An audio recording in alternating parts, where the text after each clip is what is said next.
در عمرم پیشی پا خوردم، زی دستم کس نمیگیرد.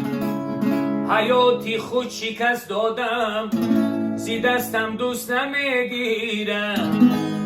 کجا پدر کجا مادر، کون برادری مشفیق، کی از حالم خبر گیرد، زی دستم کس نمیگیرد. این حالی به بخشن نمیفورم مرا، یه زردالم و قولم چن نمیفورم مرا. این خونه اگر هزار صدران گردده، ای خونه ای به اوچه نمیفورم مرا.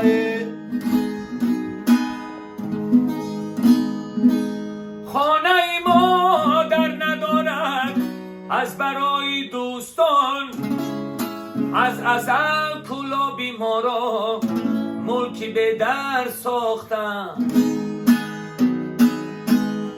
ای اوچه کجایی که بگویی بچه جان، یه مده برکت بشینم بگم جان اوچه جان. این لحظه را ما به نرخی دنیا ندیم، این لحظه غنیمت بده اوچه جان.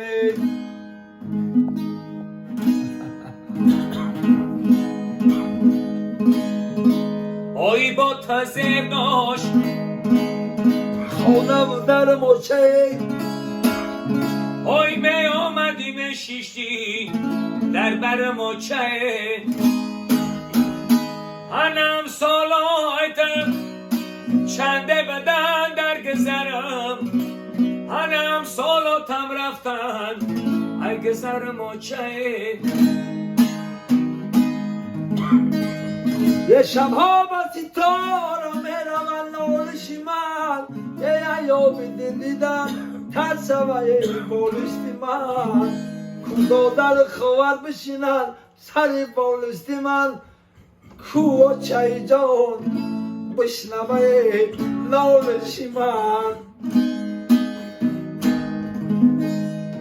هیچ گل ندارد بوی چو بوی مادر، هیچ ماه ندارد روی چو روی مادر. آمدنی و بسوی ما راه نیست، ای روز می رویم همه بسوی مادر.